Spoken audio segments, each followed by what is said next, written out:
Buenas tardes. Hoy tenemos el honor de contar en esta mesa con la persona de Vicente Antúnez Medina. Para nosotros es un placer el que haya aceptado la invitación de la Real Sociedad Económica de Amigos del País a participar en esta jornada sobre la historia de la ciudad de Badajoz, dedicada en este año a la Constitución de 1812, la Constitución de Cádiz y el momento histórico. La ponencia de Vicente es la música en Badajoz en torno a 1812. Vicente Antúnez, licenciado en musicología, es actualmente profesor de piano y solfeo y de historia de la música en el Conservatorio Esteban Sánchez de Mérida. Es autor de artículos y conferencias sobre música y sobre historia de la música, y trabaja como pianista y colabora con diversos solistas y agrupaciones, principalmente como vocales como la soprano Celia Sánchez del Río, el grupo lírico Lorca y la agrupación lírica María Coronada Herrera. En el campo coral ha sido integrante del coro del Conservatorio de Badajoz, del conjunto vocal Mater Saule y del grupo Luz Contemporánea, y actualmente del sexteto vocal Paul Libec del coro de Nuestra Señora de la Soledad de Badajoz y del coro de la Fundación Orquesta de Extremadura. Además de todos estos méritos, para mí es de suma importancia su trabajo de investigación en el libro sobre Extremadura y modernidad, la Constitución de la España Constitucional 1808-1833, que publicó recientemente la Diputación. Es por eso por lo que queremos escuchar su maravillosa investigación sobre este periodo. Cuando quieras, Vicente. Gracias. Pon 25 minutos, más o menos. Pues buenas noches, muchísimas gracias por su asistencia. Compararía la audiencia con los datos sobre música acerca de este periodo, ¿no? Que precisamente por ser escasos son doblemente valiosos. Bueno, para hablar de la música en Badajoz en 1812 realmente sería temerario o imposible intentar referirse únicamente a esa fecha. Recordemos que en poco más de un año había sufrido 3 asedios, la toma de los franceses, la recuperación por los ingleses, un saqueo despiadado. La verdad es que no estaba la situación para demasiadas manifestaciones culturales. En su lugar, el planteamiento es tomar 1812 no como un momento puntual dentro de la historia de la ciudad, sino como una fecha simbólica, una fecha en la que se dan cita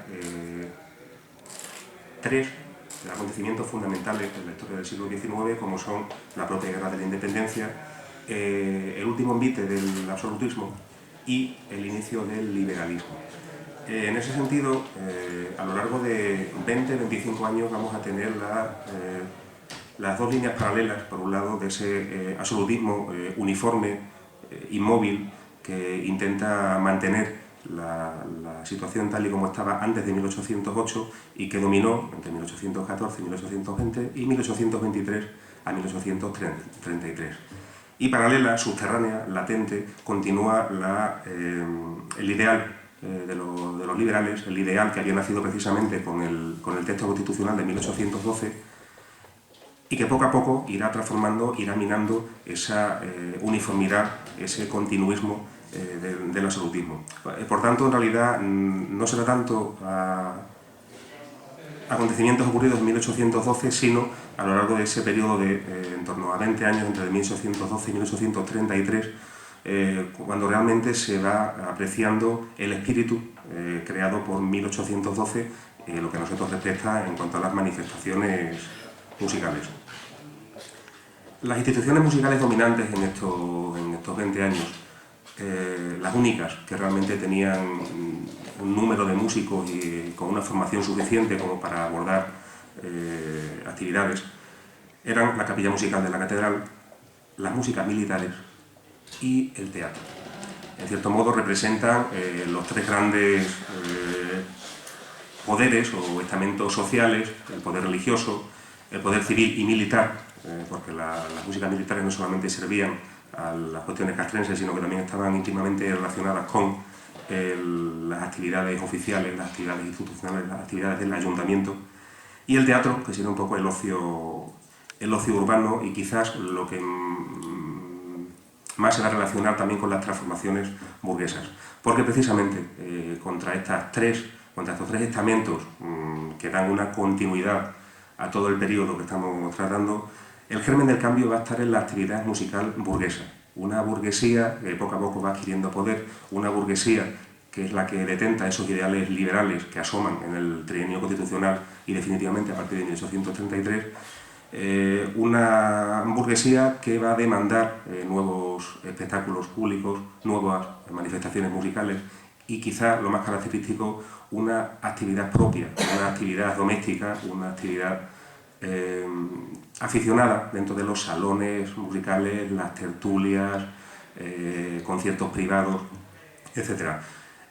Poco a poco iremos apreciando elementos sobre ese cambio, sobre esas nuevas manifestaciones, que no solamente tienen que ver con la naturaleza de los propios espectáculos musicales, sino también con el repertorio, porque va surgiendo un nuevo repertorio, un repertorio dominado por piezas sobre todo para piano y para canto y piano, piezas que están destinadas a ese consumo doméstico, cotidiano de los salones de la burguesía. Mención aparte merecería la música escénica, porque dentro de esta evolución, dentro de esta transformación, ocupó siempre una posición privilegiada. Era el espectáculo por excelencia donde se daban cita todos los estamentos sociales, la nobleza, el poder civil, el poder militar, la propia burguesía. El problema con la música escénica está sobre todo en la dialéctica que se da entre lo extranjero y lo nacional.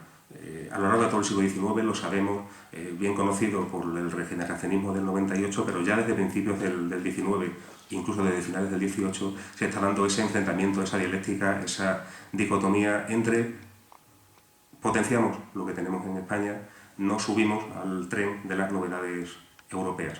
Y en ese sentido, pues también toda la historia de la música del XIX va a ser el enfrentamiento entre la tonadilla española, la ópera italiana, la zarzuela, la creación de una ópera específicamente española, el proteccionismo de obras y cantantes españoles frente a las compañías extranjeras.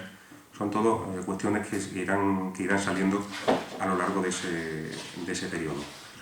Entonces, sobre todo, el planteamiento sería ese, 1812 como fecha simbólica, esas dos corrientes que continuamente van apareciendo, absolutismo, liberalismo, una continua, otra intermitente y que al final acaba triunfando, y esas tres instituciones fundamentales, música militar, música en la capilla de la catedral y música en el teatro, junto con la música de la burguesía, que es la que realmente va instaurando el cambio. Pero antes de tratar de esos tres estamentos, de esas tres instituciones, habría que citar una manifestación especialmente ligada a la Guerra de la Independencia, como fue el surgimiento en todo el país de multitud de himnos y canciones patrióticas, publicadas en numerosas ediciones, pocas en España, la mayoría en Cádiz, pero sobre todo en Londres o en Portugal, y que forma parte de un número inmenso de arengas, poemas, discursos destinados a inflamar el patriotismo, destinados a cohesionar al pueblo en contra del invasor. Hay un documento especialmente significativo, incluso por su título, que es La música considerada como uno de los medios más eficaces para excitar el patriotismo y el valor. Como título es bastante significativo. Lo escribió Joaquín Tadeo Murguía, que era organista de la Catedral de Málaga en 1809, y en él pues anima a los jóvenes músicos españoles a componer este tipo de canciones para inflamar los ánimos de los combatientes. Las canciones patrióticas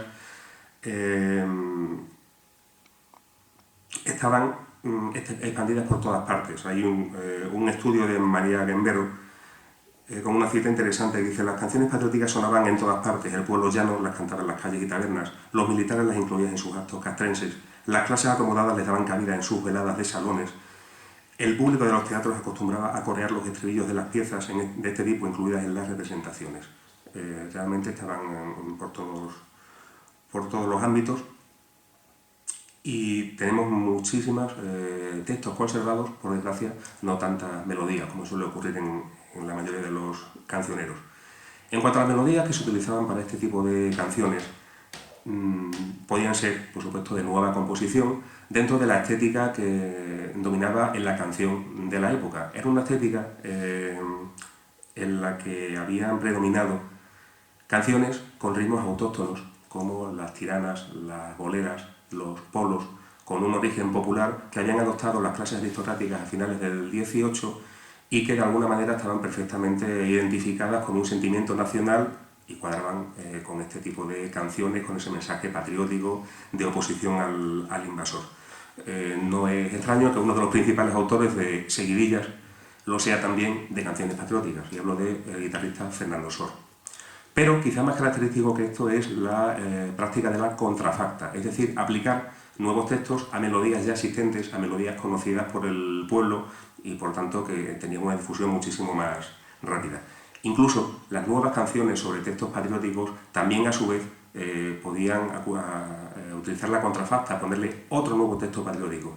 Como ejemplo de esta complejidad y de la extensión de la canción patriótica quería profundizar en un ejemplo que apareció en el Diario de Badajoz el 19 de agosto de 1808. Se trata de un texto bastante extenso, cuyos primeros versos decían: a las armas correr españoles, de la gloria la aurora brilló, la nación de los viles esclavos su banderas sangrientas alzó. ¿No escucháis en los campos vecinos los infames franceses bramar? ¿No los veis con frenética furia los hogares del pobre talar? Son como 8 estrofas con estribillo y con una anotación que decía: se puede cantar con la música del aria de la ópera El Saúl, yo no quiero la vida de verte, de cuyo autor nos parece será también esta canción. En principio parece una contrafacta. El Saúl era, más que una ópera, un oratorio que se estrenó en el Teatro de los Caños del Peral de Madrid en 1805, con música del italiano Esteban Cristiani y letra de Francisco Sánchez Barbero, un poeta y periodista muy activo durante los años de la Guerra de la Independencia, perseguido por los franceses, perseguido después también por Fernando VII por sus ideas liberales y que acabaron muriendo en el presidio de Melilla en 1819. Bien, en principio esa es la aparición del texto, un texto que también apareció y en prueba de su extensión en la célebre colección de canciones patrióticas editada en Cádiz en 1808, además el primer número de esa colección.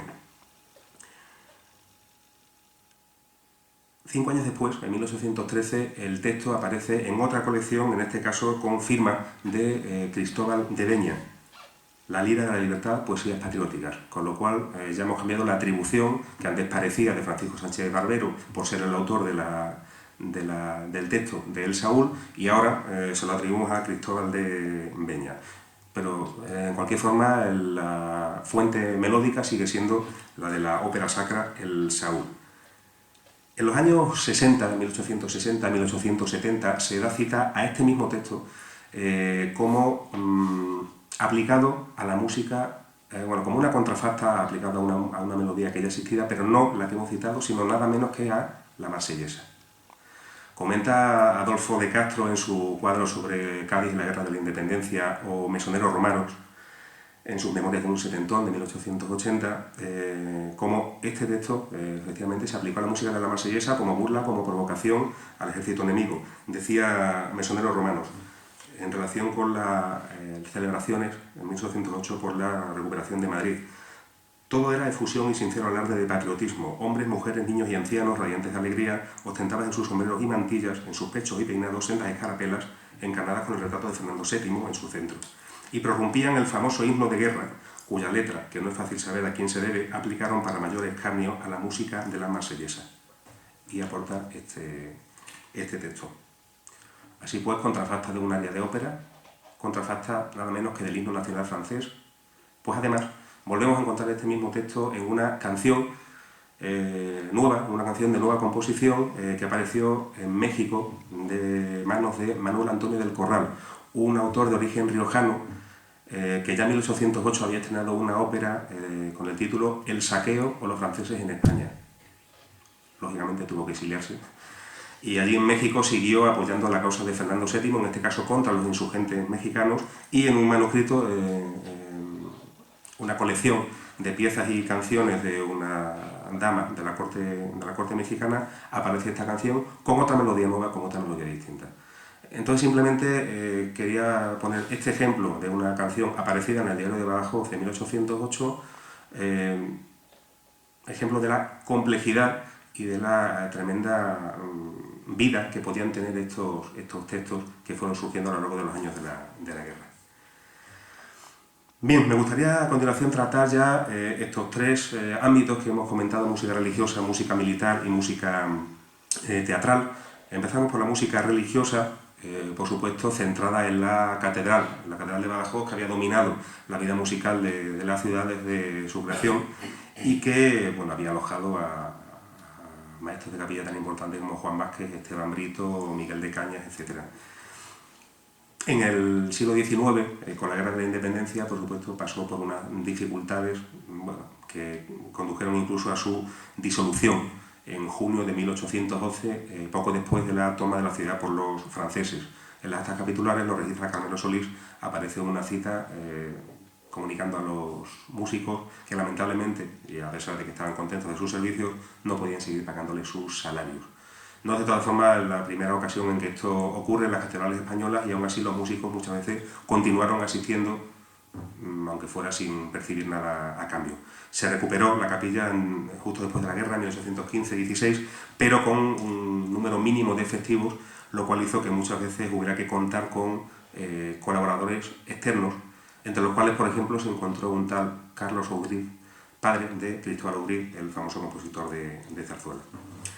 El maestro de capilla que vivió los sinsabores de la Guerra de la Independencia fue Francisco de Paula Trujillo, que rigió la capilla de la catedral desde 1790 hasta 1837, cuando ocurrió la disolución total de la capilla, ya causada por las desamortizaciones. Francisco de Paula Trujillo es importante porque, a pesar de la situación, continuó formando cantores e instrumentistas, también no solo en la catedral sino en el seminario, porque legó al archivo de la catedral, según Carmelo Solís, más de 300 obras, un archivo, por cierto, que había sido expoliado brutalmente por el saqueo de las tropas inglesas en 1812. Junto a Trujillo también citará a José Velilla, el organista titular, que estuvo en la catedral desde 1785 hasta 1847. Hablamos de más de 50 años al frente del puesto de organista, una de las más extensas, por supuesto, de toda España. Junto a él, Francisco Hernández Palomino y Miguel Doblado, organistas auxiliares.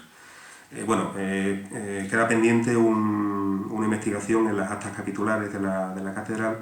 Lo que sí podemos es comentar, en cuanto a los fondos de su archivo musical, cómo, a pesar de todo, la catedral seguía al corriente de las últimas novedades en la música española, en la música religiosa española, puesto que se encuentran obras de los principales autores de la época, como Antonio Ripa, como Mariano Rodríguez de Ledesma, que además fue un importante autor también de canciones patrióticas, o como Manuel Doyagüe, maestro de capilla en Salamanca, que, entre otras cosas, fue merecedor a la distinción de profesor honorario del Conservatorio de Madrid, algo que, por ejemplo, también se le concedió a Rossini.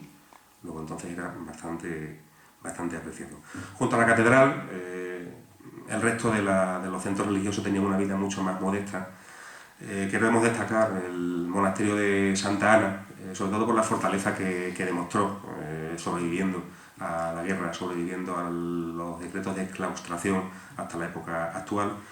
Y en fin, que tiene en su nómina de habitantes a una serie de monjas que, al profesar, ofrecían sus conocimientos musicales como dote. Así, por ejemplo, José Antonio Recio Becerro, natural de Torro, Zamora; Bernardo de las Mercedes, natural de Alcántara, Cáceres, que se hicieron como organistas, cantoyanistas, cantoras, etc.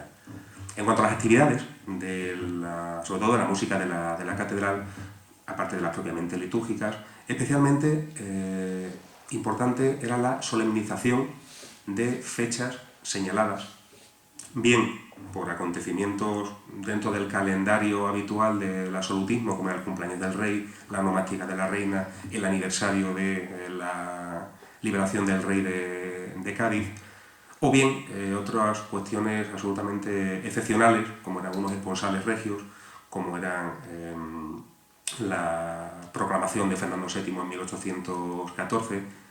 Cualquier acontecimiento señalado siempre, invariablemente, era acompañado por el canto del Te Deum, del himno de acción de gracias, y por una misa solemne que también incluía canto. Lo interesante es que estos acontecimientos se producen absolutamente por cualquier tipo de acontecimiento relacionado con cualquier régimen. Y ese es uno de los principales elementos de uniformidad cultural, pese a todo, que se dan estos 20-25 años. Te Deum, misa cantada, se produjeron en la publicación de la Constitución de 1812, en la proclamación de Fernando VII como rey de España en 1814, en la jura del rey de la Constitución en 1820, en la derogación de la Constitución por parte del rey en 1823. Es decir, vaivenes políticos absolutamente tremendos y que fueron celebrados o que fueron conmemorados exactamente por las mismas manifestaciones musicales, en este caso. Esa uniformidad la que decía antes, y no es el único ejemplo, porque eso ocurre en música religiosa, ocurre también en festejos civiles y ocurre también en los regocijos públicos que luego comentaremos. Dejamos un poco aparcada la música de la catedral, indicando que no solamente trabajaba en la catedral, sino que también acudía cuando había celebraciones solemnes en otros centros religiosos de la capital, e incluso, precisamente por disponer de músicos especializados, eran requeridos para celebraciones civiles. En 1807 hay documentación que acerca de que el ayuntamiento nombró una comisión para que se pusiera de acuerdo con los músicos de la catedral para contar con ellos en una serie de eventos, bailes y celebraciones relacionadas con los nombramientos recientes de Manuel Godoy, que luego comentaremos. Pasamos entonces a la música en los regimientos. Aparte de la propia música militar, que por supuesto tuvo una especial incidencia en la música, en la guerra de la independencia, hay una cita magnífica de Julio Cienfuegos, de una conferencia que pronunció en la Económica en 1995, relatando la llegada del duque de Wellington a Badajoz en 1812 con una fanfarria de gaitas, pífanos, fliscornos, tocando una selección de aires irlandeses coronada por la marcha en la mañana del día de San Patricio.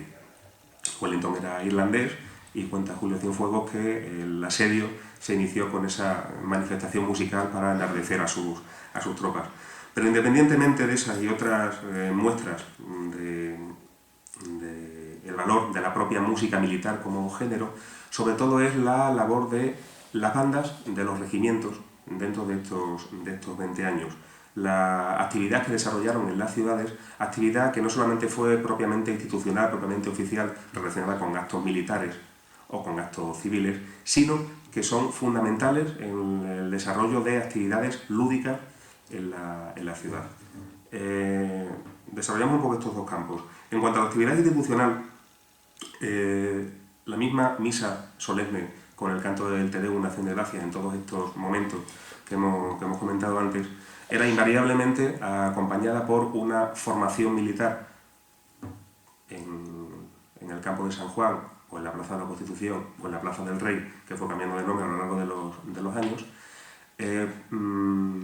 acompañada de todas las músicas militares de los regimientos que le dan solemnidad simplemente al traslado de las autoridades civiles y militares desde las casas consistoriales hasta la catedral, para asistir a esos solemnes actos religiosos.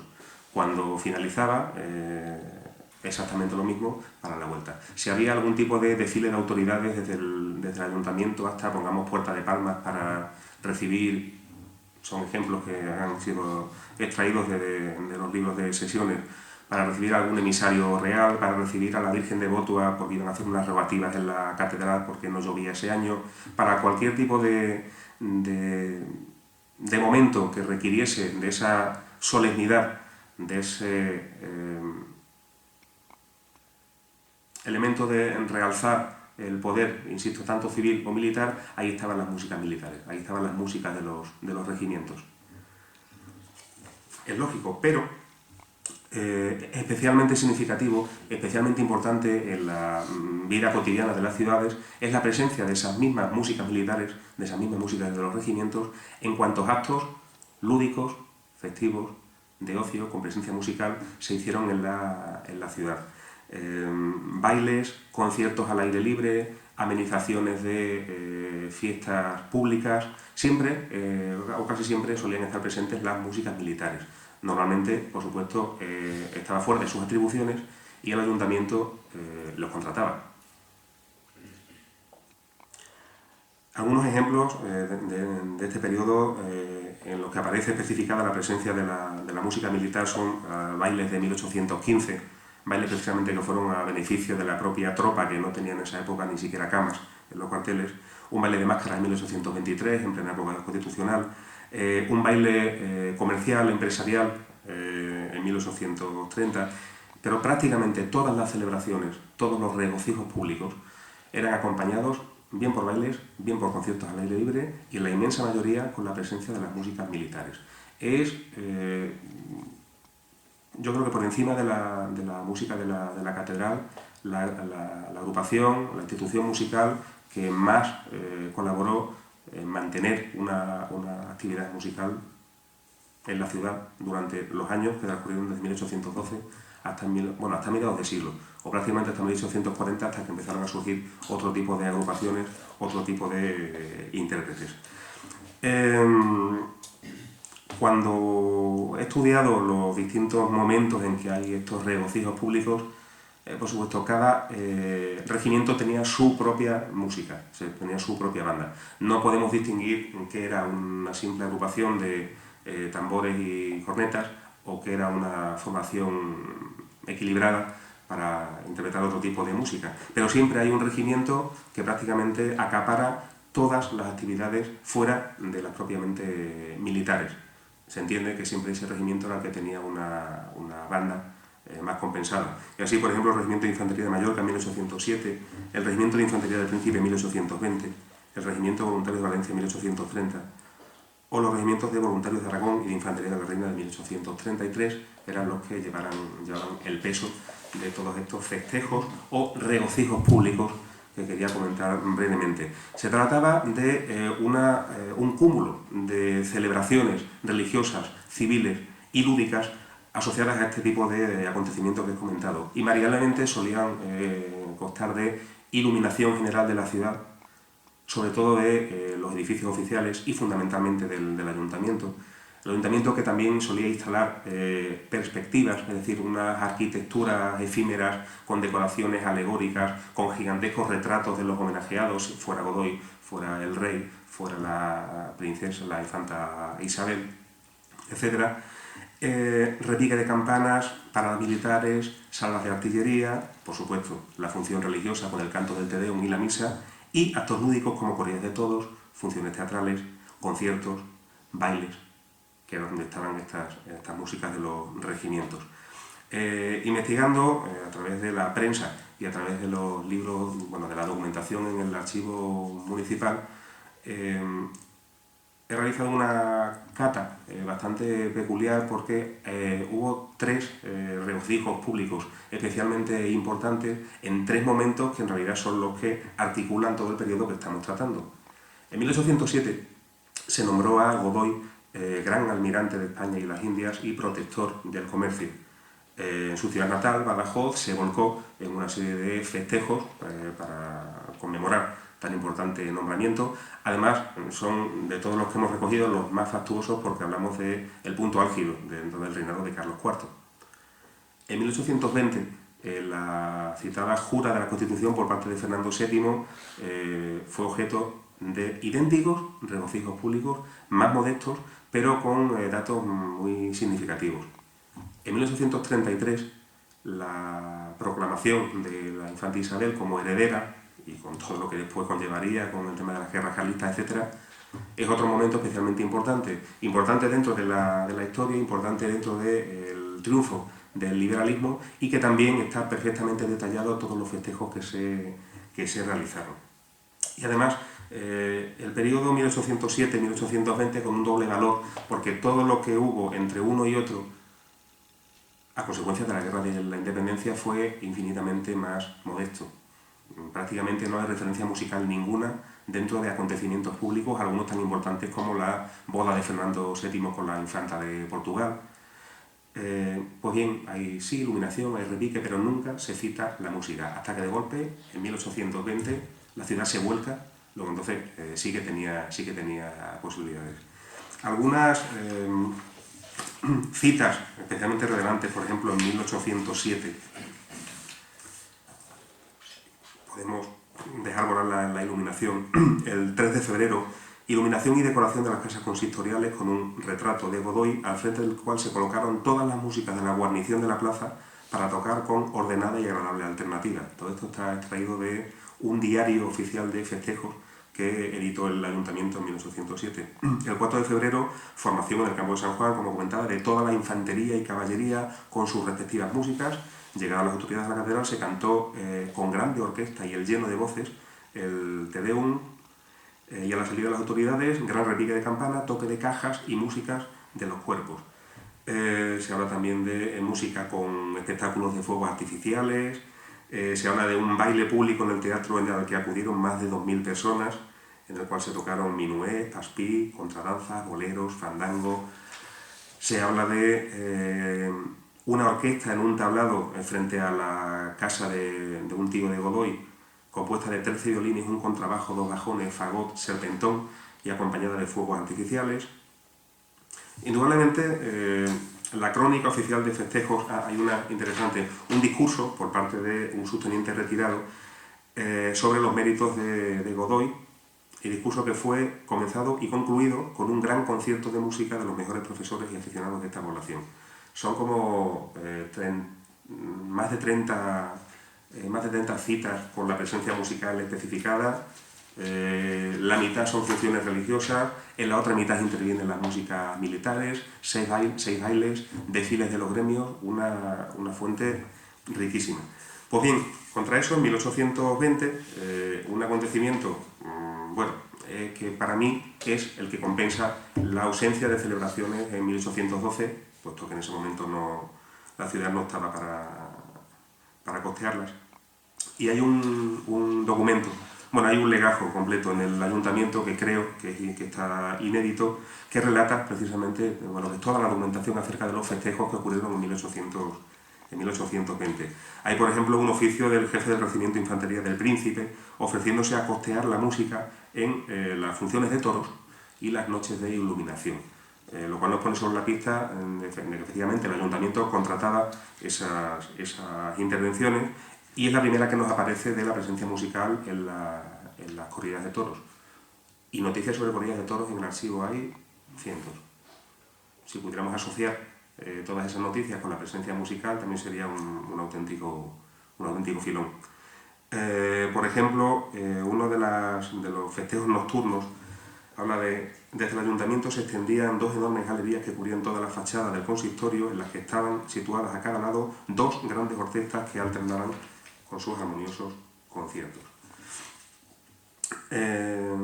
Insisto, esos 3 acontecimientos son los que ilustran esa uniformidad de festejos públicos a lo largo de todo el periodo, independientemente de si fuera el liberalismo o el absolutismo el que dominara, y es lo que nos permite, en realidad, hablar incluso de 1833 dentro de unas líneas dedicadas a la música en Badajoz en torno a 1812.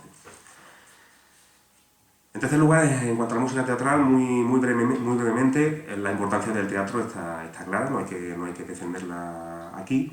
En Badajoz se construyó un nuevo teatro en 1800, en el campo de San Juan. Hay también documentación al respecto en el archivo. Y únicamente decir que no hay constancia en la primera mitad del siglo de representaciones operísticas en la ciudad de Badajoz. En su lugar, la estructura habitual de las funciones teatrales solía constar de una obra principal, un intermedio cantado, otro bailado y una breve obra cómica, normalmente un sainete al final. Las referencias siguen siendo escasas. Por ejemplo, en 1812, en diciembre, hubo una solicitud para ejercer funciones en el teatro. Por supuesto, el Teatro de Badajoz no tenía una compañía estable, sino que eran compañías itinerantes que bien para un número reducido de funciones o bien para toda una temporada se instalaban en el teatro. Pues bien, en 1812 la solicitud de Francisca y Juan Rubio, de una compañía que por entonces estaba en Zafra, fue denegada por la situación de la ciudad. En 1815 hay datos acerca de la presencia de unos comisarios del teatro, con lo cual suponemos que ya había actividad, aunque en realidad comisarios de teatro también eran los de festejos. Y de golpe en 1818 nos encontramos una distribución detallada de los palcos para esa temporada en el teatro, señal de que la actividad ya estaba perfectamente restablecida.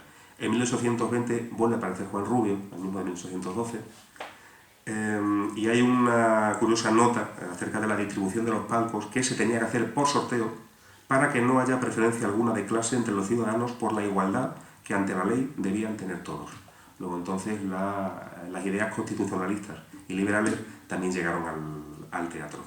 Importante en 1822-1823 la solicitud que hizo Carlos Audry, el padre de Cristóbal que hemos citado antes, que llegó a la ciudad como director de una compañía teatral y después se instaló en ella.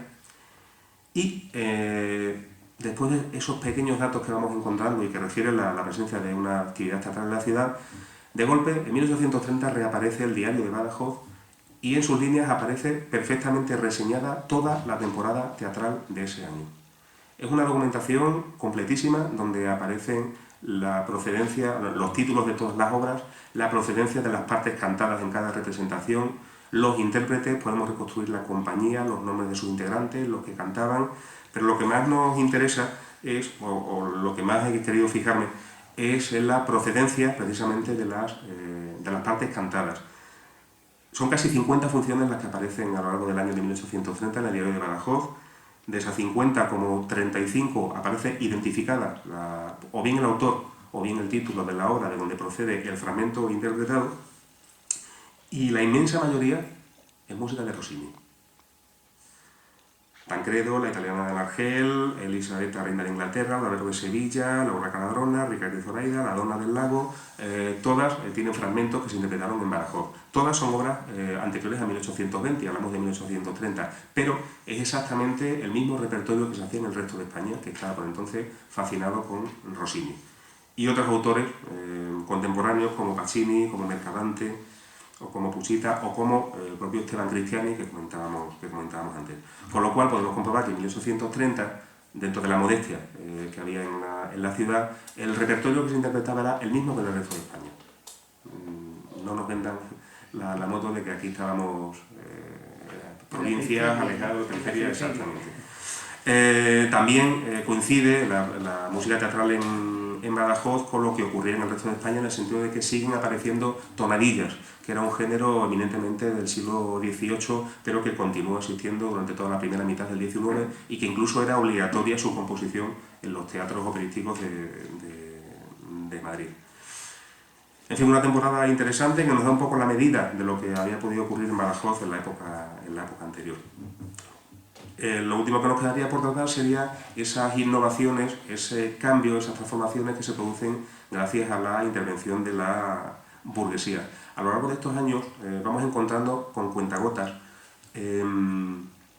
citas, veladas, conciertos que no responden a la tipología habitual de los festejos públicos o de las veladas teatrales.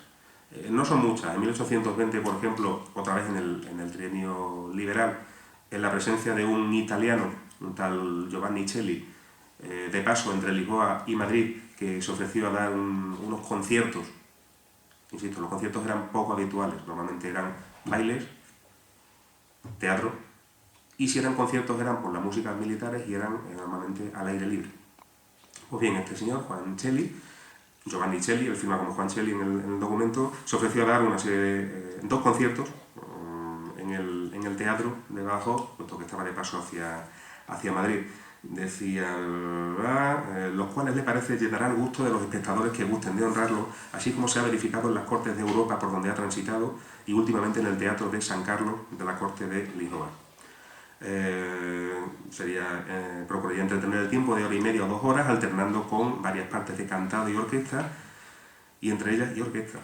Bueno, habitualmente en este tipo de actos no viajaban con orquesta, sino que contaban con los músicos de la propia localidad, cantando, algunas acompañándose por la guitarra, etcétera, etcétera.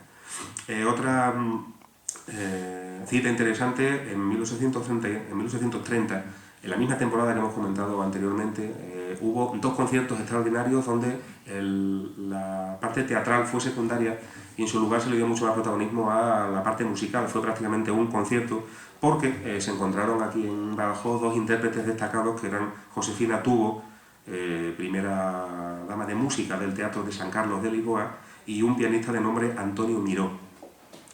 Lo interesante es que, aparte de las típicas arias que se cantaban, también las funciones teatrales, interpretaron también unas variaciones, un rondó, variaciones canto-piano sobre un tema de ópera. Es decir, empieza a aparecer ya el repertorio típico de los salones de la burguesía, saliendo de la habitual interpretación de extractos de arias de ópera. Y por último, en 1833, en esos festejos por la proclamación de Isabel II, de la infanta Isabel, como heredera, se cita también un concierto en casa de un particular, de un tal Jerónimo Patrón, que pienso que podía ser familiar de Juan Patrón, un impresor que estuvo activo en torno a 1808, en cuyo caso sería pues, una iniciativa privada, una iniciativa absolutamente burguesa, y fuera de todas las citas oficiales que se dieron en esa fecha. La práctica musical de la burguesía, sobre todo lo que motivó, como decía al principio, era el desarrollo de un repertorio diferente, de un repertorio doméstico, de un repertorio apto para aficionados, la mayoría para piano, la mayoría canciones, pero también la guitarra va a tener un papel importante en los salones burgueses. Con respecto a la guitarra es inevitable, y con respecto al repertorio burgués, es inevitable citar la presencia en Badajoz, a principios de la Guerra de la Independencia, de Federico Moretti, que era un militar y guitarrista voluntario en los ejércitos españoles. Como militar tiene una hoja de servicio bastante interesante, porque estaba en Badajoz cuando comenzaron las campañas aliadas entre Francia y España, cuando al principio parecía que iban en contra de Portugal por el bloqueo inglés, etc. Y Moretti participó en toda la ocupación del Alentejo y en la Extremadura portuguesa. En 1808 se adivinaron las verdaderas intenciones del ejército francés, ocurrieron los hechos del 2 de mayo, y Moretti, bueno, el mando pacense envió una serie de emisarios a otros jefes militares, y Moretti fue el enviado a Lisboa para entrevistarse con Juan Carraza, que por entonces estaba allí un poco sometido al general francés Junot. Bueno, parece que Moretti no fue demasiado discreto, incluso llegó a dar un pequeño concierto delante del general francés. Y bueno, eso le motivó una acusación de connivencia con el enemigo. También en 1808 fue gobernador en Yuromeña, estuvo presente también en la defensa de Évora, y después ya desaparece de Badajoz para reaparecer en Cádiz en torno a 1810. Pues bien, de Moretti, que en la historia de la guitarra española es un tipo bastante importante y que es el antecedente de la gran eclosión de la guitarra española en el 19, de Fernando Sori y Dionisio Aguado. De entre las obras de Moretti nos interesa especialmente una colección de 12 canciones españolas que publicó en 1812 en Londres, dedicada a un noble escocés, James Duff, conde de Fife. En fin, al conde de Fife probablemente lo conoció en Cádiz, cuando el conde de Fife, que era un apasionado de la música española, volvió a Inglaterra, se llevó consigo a una bailarina gaditana y el manuscrito posiblemente de las 12 canciones para entregarlo allí. Se piensa que las canciones fueron compuestas entre 1810 y 1811. No parece probable que, tal y como estaban las cosas en Badajoz, antes de 1810, Moretti iniciara su composición aquí, pero acerca de su recital delante del general Junot, Moretti afirma que interpretó, por deseo del general, algunas de mis canciones españolas por habérselas celebrado la condesa de Ella. Hablamos de 1808, quizá algunas de estas canciones que editó en 1812 fueron interpretadas en este momento, quizá la composición de esas canciones se inició en Badajoz. En relación con la guitarra también me gustaría citar la presencia en Badajoz de Julián de Luna, abuelo de Mario Rosso de Luna, que fue catedrático de Agricultura en la Económica, que estuvo en Badajoz desarrollando una importante actividad periodística, política, hasta que en 1823 fue exiliado a Cabeza del Buey, y que además de un montón de méritos también fue guitarrista. Fue guitarrista y, según su nieto, Mario Rosso de Luna, era merecedor de situarse en el renacimiento de la guitarra española junto con Sor y con Aguado. De hecho, Mario Rosso considera que Sor era el más clásico, lo compara con Mozart, Aguado el más italianizante y Julián de Luna el más romántico, el más sentimental de los tres. El último eslabón, a nuestro entender, del desarrollo de la música burguesa, la eclosión de todas sus aspiraciones de acceso a la cultura musical y, en cierto modo, en mi intención, la última consecuencia de los condicionantes que creó en 1812 es la creación de las sociedades culturales, específicamente filarmónicas o no, que aparte de la económica responden a los nombres de ateneos, liceos, sociedades filarmónicas, etc. Y que en Badajoz especialmente viene representado por la fundación del Liceo en torno a 1839. En realidad, en 1839 lo que se fundó fue tradicionalmente se ha considerado al liceo como antecedente del casino. Eso ha sido puesto en tela de juicio recientemente. Parece que está más relacionado con una sociedad de lectura y recreo que se originó en la tertulia de Pedro Coronado, el hermano de la poetisa Carolina Coronado. Pero lo cierto es que empezó sus actividades, que incluían conciertos, exposiciones, conferencias, y especialmente en los conciertos los intérpretes eran los propios socios del liceo. Aunque hay muchísima distancia hasta 1812, pero por los motivos que he comentado antes, me interesa especialmente la inauguración de la sede oficial del liceo, que ocurrió en 1844, que corrió a cargo de la sección lírica del liceo, integrada por componentes masculinos y femeninos que eran sus socios. Nombra a muchísimos intérpretes, se supone que aficionados, se supone que miembros, socios del liceo, como los hermanos Salcedo, como Vera y Becky, como la joven sanjuanena. Y en cuanto al repertorio, si 1830 era Rossini, en 1840 es Donizetti, con diferencia, y exactamente igual que en el resto de España. En este concierto se interpretaron obras de Jean de Calais, Donizetti 1828, El Elixir de Amor 1832, Lucia de la Mermur 1835, Belisario 1836, Pia de Tolomé 1837, y como antes, otros autores también de la misma época, también del mismo estilo. También citar obras que hubo en este concierto de Carlos Audry, recientemente falleció un año antes, y que Cristóbal Audry intervino en el concierto interpretando algunas piezas. Para terminar, a lo largo de todo el recorrido ha habido un músico que para mí es el ejemplo perfecto, representativo de todas las manifestaciones musicales que fueron ocurriendo durante estos años, que es Carlos Audry.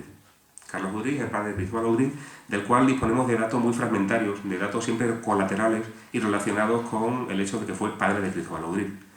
Pero creo que requiere un estudio profundo, porque si recapitulamos, Carlos Audry llegó a llegó a Badajoz como director de una compañía teatral, y sabemos la función que tuvo la música teatral en este periodo. De Carlos Audry siempre se dice que fue músico militar. No se pone de acuerdo, no he encontrado fuentes al respecto, la bibliografía no se pone de acuerdo acerca de si era un músico militar retirado, si una vez en Badajoz ingresó de algún regimiento, aunque sí que normalmente se le pone como director de una banda en Badajoz. Incluso Alberto González especifica diciendo que lo fue de la banda de las milicias nacionales. Carlos Audry nos ha aparecido como un colaborador en la capilla de la catedral. A partir de 1830 nos encontramos a Carlos Audry como director y compositor en varias veladas teatrales. Así, en abril de 1831, el diario de Badajoz dice que acerca de una representación ofrecida en el teatro que se inició con la sinfonía de La Gaccia Ladra, la obra ganadora de Rossini, la que dirigirá el profesor don Carlos Udrich, a cuyo desempeño concurrirá la banda militar. Una semana después, en la función extraordinaria organizada por el cumpleaños de la reina María Cristina, se tocó a telón corrido por la banda militar del Regimiento número 10 de San Fernando, en unión con la del teatro, otra vez esa colaboración entre las distintas instituciones, la Sinfonía de la Amalia, no he localizado la procedencia, composición del profesor don Carlos Udrich. En abril de 1833, 2 años después, con ocasión de nuevo del cumpleaños de la reina, la función teatral incluyó una loa nueva compuesta por Carlos Udrich,